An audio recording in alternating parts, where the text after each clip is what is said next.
আসসালামু আলাইকুম ছোট্ট বন্ধুরা, কেমন আছো তোমরা? আজ আমি তোমাদের শোনাব সততা আর সাহসের এক চমৎকার গল্প। গল্পের নাম সত্যের আলো। বিকেলের মিষ্টি রোদ, বাড়ির আঙিনায় আহমেদ আর তার বন্ধু বিলাল ফুটবল খেলছিল।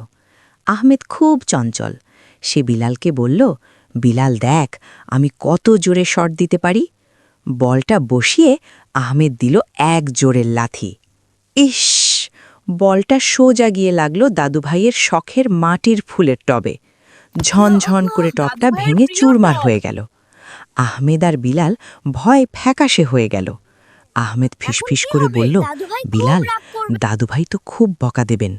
চল, আমরা মিথ্যা বলি, বলবো বিড়াল ফেলে দিয়েছে। পাশ থেকে ছোট বোন ফাতিমা সব দেখছিল। আহমেদ তাকেও ধমক দিয়ে চুপ করিয়ে রাখল। ঠিক তখনই লাঠি হাতে দাদুভাই এলেন। ভাঙা টব দেখে তিনি খুব কষ্ট পেলেন। জিজ্ঞেস করলেন, কে ভেঙেছে এটা? আহমেদ ভয়ে ভয়ে মিথ্যা বলল, দাদুভাই, আমরা না, ওই মোটো বিড়ালটা দৌড় দিল আর টবটা পড়ে গেল। দাদুভাই দীর্ঘশ্বাস ফেললেন।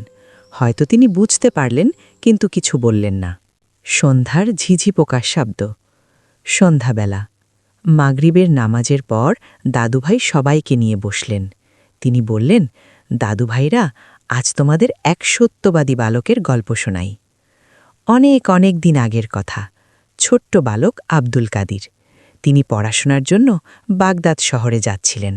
বিদায় বেলায় মা তার জামার আস্তিনে ৪০টি স্বর্ণমুদ্রা সেলাই করে দিলেন।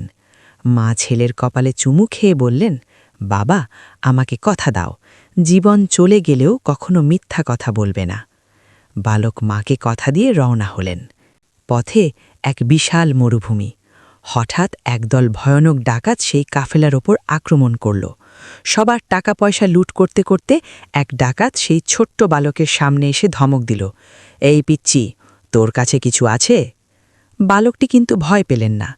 তিনি শান্তভাবে উত্তর দিলেন, হ্যাঁ, আমার জামার আস্তিনে ৪০টি স্বর্ণমুদ্রা সেলাই করা আছে। ডাকাত তো অবাক। সে ভাবল ছেলেটি মজা করছে। সে তাকে সর্দারের কাছে নিয়ে গেল। ডাকাত সর্দার জিজ্ঞেস করল, খোকা, তুমি তো চাইলেই মিথ্যা বলে টাকাগুলো বাঁচাতে পারতে, কেন সত্যি বললে? তখন সেই ছোট্ট বালক বললেন, আমার মা বিদায়বেলায় বলেছিলেন কখনো মিথ্যা বলবে না। সামান্য টাকার জন্য আমি আমার মায়ের সাথে করা ওয়াদা আর আল্লাহর হুকুম অমান্য করতে পারি না। এ কথা শুনে নিষ্ঠুর ডাকাত সর্দারের বুক কেঁপে উঠল। সে ভাবল, এইটুকু শিশু মায়ের কথা রাখার জন্য এত বড় বিপদ মাথায় নিল, আর আমি বুড়ো হয়েও সারা জীবন পাপ করছি।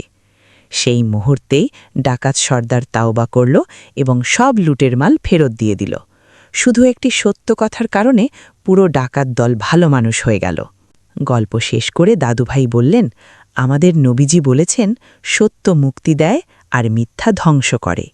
এ কথা শুনে আহমেদের বিবেকে খুব আঘাত লাগল। তার মনে পড়ল বিকেলের ঘটনার কথা। সে আর ধরে রাখতে পারল না। দাদুভাইয়ের হাত ধরে কেঁদে ফেলল। দাদুভাই, আমাকে মাফ করে দিন। বিড়াল টব ফেলেনি, আমিই বল খেলতে গিয়ে ভেঙে ফেলেছি। বকা খাওয়ার ভয়ে মিথ্যা বলেছিলাম। দাদুভাই মুচকি হাসলেন। তিনি আহমেদকে জড়িয়ে ধরে বললেন, আলহামদুলিল্লাহ, তুমি যে নিজের ভুল বুঝতে পেরে সত্য কথাটা বলেছ, এতেই আমি খুশি। গাছ বাজার থেকে কেনা যায় দাদুভাই, কিন্তু সত্য বলার সাহস বাজারে পাওয়া যায় না। আল্লাহ সত্যবাদীদের অনেক ভালোবাসেন। সেদিন আহমেদ, বিলাল আর ফাতিমা সবাই মিলে প্রতিজ্ঞা করল, জীবনে যত বড় বিপদই আসুক তারা আর কখনো মিথ্যা বলবে না। তো ছোট্ট বন্ধুরা, আমরাও কি আহমেদের মতো সত্য কথা বলবো তো? অবশ্যই, কারণ আল্লাহ সত্যবাদীদের সাথেই আছেন। আজ তবে এ পর্যন্তই। আবার কথা হবে নতুন কোনো গল্পে। আল্লাহ হাফেজ।